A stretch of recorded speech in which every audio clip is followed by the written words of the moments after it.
Timelines base பண்ணி தான் எப்படி டைம்லைன்ஸ் நடக்குங்கிறத பார்ப்போம். நிறைய பேருக்கு இருக்கிற query என்னன்னா, ஆர்ம் ஃபோர்ஸஸ் மெடிக்கல் காலேஜ் நான் அப்ளை பண்ணுறேன், ஆல் இண்டியா கவுன்சிலிங்கும் அப்ளை பண்ணுறேன், டைம்லைன்ஸ் எப்படி இருக்கும், நான் ரெண்டையுமே அப்ளை பண்ண முடியுமா, ஒருவேளை ஆல் இண்டியாவில் ஜாயின் பண்ணிட்டேன்னா ஏஎஃப்எம்சியே பண்ண முடியாதா அப்படிங்கிறது.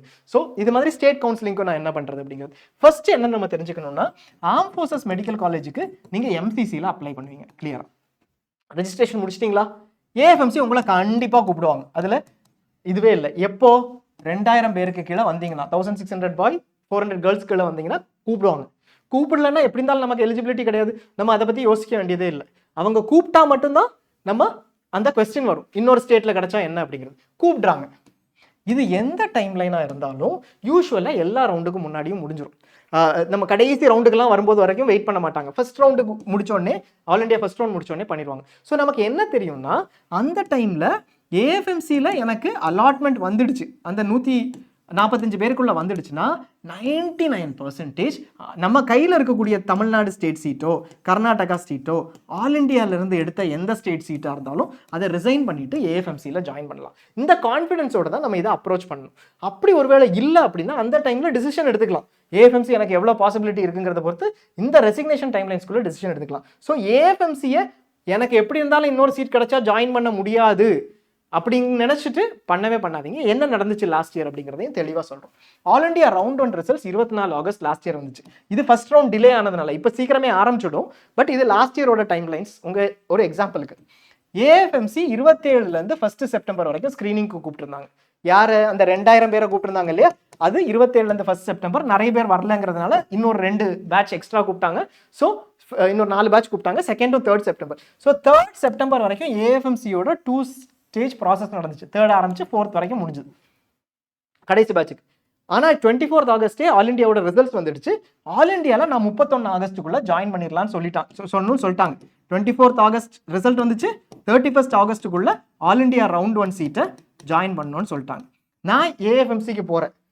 ஏஎஃப்எம்சிக்கு 27th 1 செப்டம்பரோ 2nd and 3rd செப்டம்பரோ போகிறப்போ எனக்கு என்ன இஷ்யூ? ஒரு இஷ்யூவும் கிடையாது. ஆல் இண்டியா ரவுண்ட் 1ல போய் எனக்கு லெட்டஸே மெட்ராஸ் மெடிக்கல் காலேஜ் கிடச்சிருக்குது. பட் நான் அதை விட ஏஎஃப்எம்சி ப்ரிஃபர் பண்ணுறேன் அப்படின்னு கேண்டிடேட் இருக்காங்க, இல்லை மதுரை கிடச்சிருக்குது, நான் இங்கே போய் ஜாயின் பண்ணிடலாம். ஆல் இண்டியாவில் ஒன்றும் ப்ராப்ளம் இல்லை, ஜாயின் பண்ணிடுறேன். கிளியராக தமிழ்நாடு ஸ்டேட்டில் இடையில ஏதோ இது கடையில் நடக்குது, அங்கேயும் ஜாயின் பண்ணிடலாம். எதுக்கு? நமக்கு இருக்கிற சீட்டை ஜாயின் பண்ணிடலாம். பண்ணினதுக்கு அப்புறம் ஏஎஃப்எம்சியில் என்னைக்கு ரிசல்ட் போட்டாங்க? 6வது செப்டம்பர் ரிசல்ட் போட்டாங்க. ஸோ ஏஎஃப்எம்சியில் ரிசல்ட் போட்டோன்னா எம்சிசிக்கு என்ன தெரியும், நீங்கள் ஆல் இண்டியாவில் ஜாயின் பண்ணியிருக்கீங்கன்னா ஏஎஃப்எம்சிக்கு கொஞ்சம் பசங்க போகணும்னு தெரியும். அதனால என்ன பண்ணாங்க, ரவுண்ட் 2 ஜாயின் ஸ்டார்ட் பண்ணிட்டாங்க ஆல் இண்டியா. இருந்தாலும் 9th செப்டம்பர் 6ஆம் தேதி போட்டாங்க. 10th to 12th செப்டம்பர் ஏஎஃப்எம்சியில் போய் ஜாயின் பண்ணணும்னு சொல்லியிருக்காங்க. நான் மதுரை மெடிக்கல் காலேஜில் மாட்டிக்கிட்டேன், சர்டிஃபிகேட்லாம் அங்கே இருக்குது. இந்த இனிஷியல் ஸ்க்ரீனிங்க்கு சர்டிஃபிகேட் தேவையில்லை, பட் ஜாயினிங்க்கு சர்டிஃபிகேட் தேவை. நான் 145 பேரில் இருக்கிறேன். என் சர்டிஃபிகேட் மதுரை மெடிக்கல் காலேஜில் ஆல் இண்டியா ரவுண்ட் 1ஓட சர்டிஃபிகேட் இருக்குது. எம்சிசி என்ன பண்ணாங்க, 9th 11th செப்டம்பர் வரைக்கும் நீங்கள் ரிசைன் பண்ணிக்கலாம்ப்பா ஏஎஃப்எம்சிக்கு அப்படின்னு சொன்னாங்க.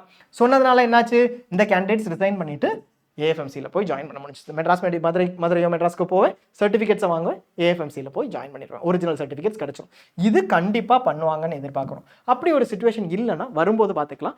ஆனால் உங்களுக்கு ஏஎஃப்எம்சி மிஸ் ஆகாது. நீங்கள் ஏஎஃப்எம்சியை எப்படி அட்டன் பண்ணுங்கள், என்ன இருந்தாலும் ஆல் இண்டியா சீட்டை என்ன பண்ணணுங்கிறத அப்புறமா டிசைட் பண்ணிக்கலாம். ஸோ உங்களுக்கு ஏஎஃப்எம்சி பெட்டர்னா அதுக்கு ஒரு ப்ரொவிஷன் வரும். இது யாருக்கு வந்துச்சு? ஃபர்ஸ்ட் வெயிட்டிங் லிஸ்ட்டில் வந்தவங்களுக்கு, ஃபர்ஸ்ட் லிஸ்ட்டில் வந்தவங்களுக்கு. ஃபர்ஸ்ட் வெயிட்டிங் லிஸ்ட்டில் ஒரு 13 பாய்ஸ் அண்ட் 4 கேர்ள்ஸ் கூப்பிட்டாங்க. அவங்களுக்கு 12th செப்டம்பர் தான் ரிசல்ட் ரிலீஸ் பண்ணாங்க லாஸ்ட் இயர். 17th செப்டம்பர் வரைக்கும் ஜாயினிங், 17th செப்டம்பர் அன்னைக்கு ஜாயினிங் கொடுத்துருந்தாங்க, ஒரே ஒரு நாள். ஸோ இந்த 12th செப்டம்பர் ரிசல்ட் ரிலீஸ் பண்ணதுக்கப்புறம் அவங்களுக்கும் டைம் இருந்துச்சு.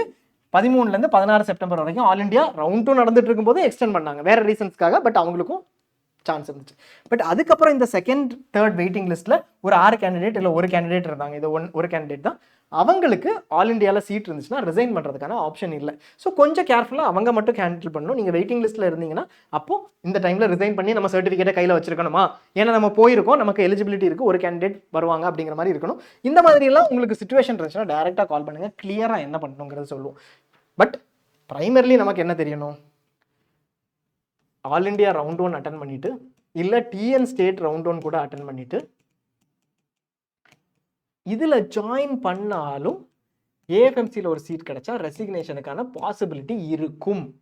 இல்லை அந்த டைம்லைன்ஸ் நமக்கு ஒர்க் ஆகும் அப்படின்னு நினச்சி ஏஎஃப்எம்சிக்கு ரெஜிஸ்டர் பண்ணலாம். அடிஷ்னல் அமௌண்ட்டே கிடையாது. அங்கே எக்ஸாமினேஷன் நடக்கும்போது நமக்கு டைம்லைன்ஸ் எல்லாமே தெரியும். அப்போ நம்ம பார்த்துக்கலாம். ஸோ ஏஎஃப்எம்சி இன்ட்ரெஸ்டட்னா ரெஜிஸ்டர் பண்ணிக்கோங்க. ரேங்க் எனக்கு 30,000 விட்டுறாதீங்க. இந்த வருஷம் எப்படி இருக்குன்னு தெரியாது. ஸோ ரெஜிஸ்டர் பண்ணுங்க. கூப்பிட்டாங்கன்னா போய் ஃபிசிக்கல் எக்ஸாமினேஷன் முடிச்சுட்டு அதுக்கப்புறம் எல்லாத்தையுமே பார்த்துக்கலாம்.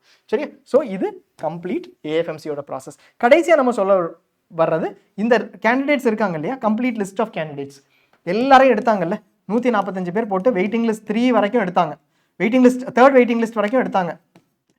20 பாய்ஸ் வரைக்கும், வெயிட்டிங் லிஸ்ட் 20 பாய்ஸ் வரைக்கும், கேர்ள்ஸில் வெயிட்டிங் லிஸ்ட் 4 வரைக்கும் கிடச்சிருந்துச்சு. அவங்களுக்கு 20 பேர் கீழே வந்திருந்தாங்க, கிடச்சிருந்துச்சு. 4 பேர் வரைக்கும் கிடச்சிருந்துச்சு. அவங்க யாருமே ரிசைன் பண்ணல. 7 நாள் கழிச்சு ரிசைன் பண்ணல. ஏன்னா ஜாயின் பண்ணாமல் இருந்தவங்க இருக்காங்க, பட் ரிசைன் பண்ணவங்க யூஸ்வலாக இல்லை. ஏன்னா ரிசைன் பண்ணால் 69 லட்ச ரூபாய் கொடுக்கும். ஸோ அதனால அவங்க ரிசைன் பண்ணலை.